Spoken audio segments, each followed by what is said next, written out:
Sir sir sir sir क्या हुआ? Sir बच्चा सर सो रहा है, अगर गिर गया तो चोट लग जाएगी। अंशु बेटा, सो मत।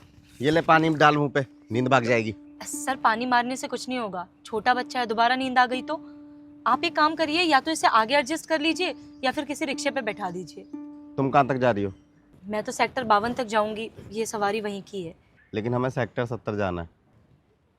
एक काम करिए, ये मेरा दुपट्टा ले लीजिए, इससे इसे बांध दीजिए तो सही रहेगा, सेफ रहेगा। नहीं नहीं, रहने दीजिए, मैं मैनेज कर लूंगा। सर ले लीजिए, मैं 52 से 62 रोज जाती हूँ, आप किसी दिन लाके लौटा देना। अभी बच्चे की सेफ्टी ज्यादा जरूरी है। क्या हुआ? चलो ना, मुझे लेट हो रहा है। हाँ बस चल रही हूँ। वैसे नाम क्या है तुम्हारा? प्रियांशी।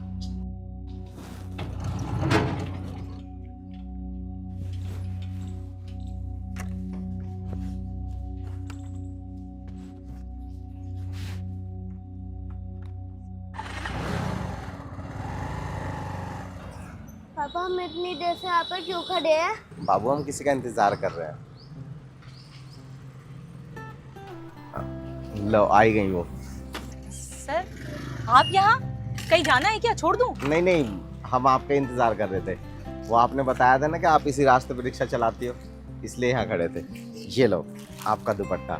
और हाँ, वो उस दिन के लिए बहुत बहुत शुक्रिया। अरे इसकी क्या जरूरत थी, कभी बाद में दे देते। पापा मैं आंटी के रिक्शे में बैठ जाऊँ? हाँ बेटा बैठ जाओ।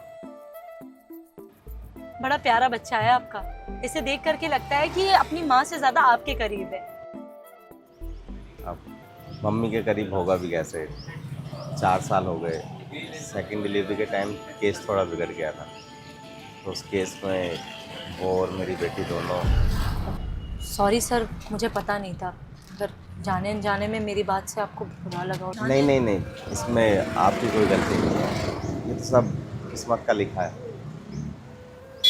वैसे आप ये रिक्शा क्यों चलाती हैं? घर में कोई मर्द नहीं है? है ना मेरे बाबूजी, ये उन्हीं का रिक्शा है। पहले वो चलाते थे, 1.5 साल पहले उन्हें लकवा मार गया, तब से वो बेड पे ही हैं। अब ये मैं चलाती हूँ। तो कोई भाई भाई? एक भाई था मेरा, 4 साल पहले मोहल्ले की एक लड़की को लेके भाग गया, तब से वापस नहीं लौटा। उसके गम में माँ चल बसी, और अब बस मैं और बाबूजी हैं। आपकी कहानी तो मुझसे भी ज़्यादा सैड है। लेकिन मैं अपने जीवन से खुश हूँ, क्योंकि दुखी होने का कोई फ़ायदा ही नहीं है। और अभी आपने ही कहा ना कि जो कुछ भी है वो किस्मत का ही लिखा है। हाँ, आइसक्रीम खाओगे?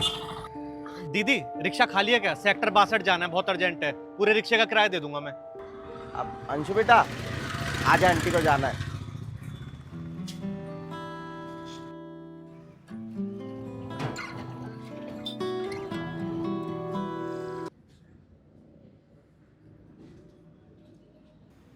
मैं तो कल जो आइसक्रीम ड्यू रह गई थी वो खिलाने आया था। आप तो उल्टा मुझे ही चाय पिलाने ले आए। वो दरअसल मुझे आइसक्रीम से ज़्यादा चाय पसंद है, और फिर पूरा दिन काम करना होता है तो चाय पी के सुस्ती नहीं आती।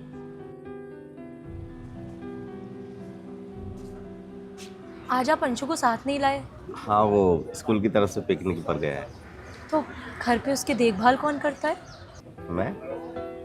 हाँ, दरअसल हम दोनों अकेले ही हैं, आगे पीछे कोई है नहीं। जब मैं ऑफिस जाता हूँ तो उसे स्कूल छोड़ आता हूँ।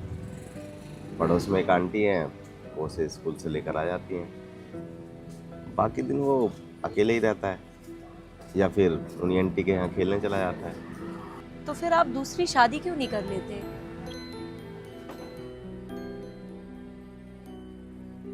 डर लगता है, पता नहीं वो अंशु के साथ कैसा बिहेव करे। अब मैं तो ऑफिस चला जाता हूँ, पता नहीं पीछे से वो मेरे बच्चे के साथ।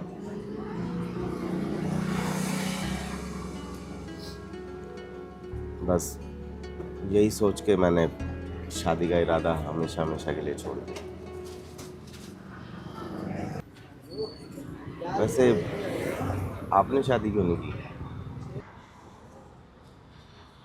बाबूजी को अकेला कैसे छोड़ दूँ? जब वो ठीक थे तो उन्होंने मेरी सारी जिम्मेदारियां निभाई, और आज जब वो बीमार हैं तो फिर उनकी जिम्मेदारियों से मुंह कैसे मोड़ लूँ?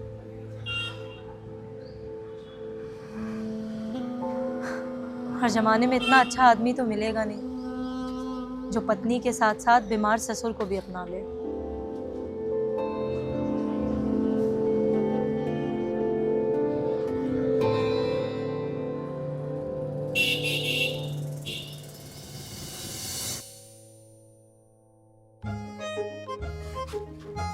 मम्मी मेरी चेन लगा दो।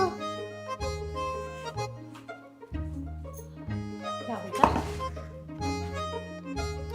प्रियांशी, हाँ लंच बॉक्स रेडी है? हाँ, रेडी है। और आज आपकी फेवरेट लौकी के कोफ्ते बनाए। अरे वाह, क्या बात है प्रियांशी। और हाँ, वो मैं बाबूजी की दवाई भी ले आया हूँ, उनके पलंग के सिराने पे रखी है, अभी थोड़ी देर में सुबह वाली खुराक दे देना, ठीक है? ठीक है। और मंगल का कॉल भी आया था, वो बोल रहा था कि जो रिक्शे का किराया है ना, रोज़ रोज़ ना लेके हफ्ते में ले लिया करो।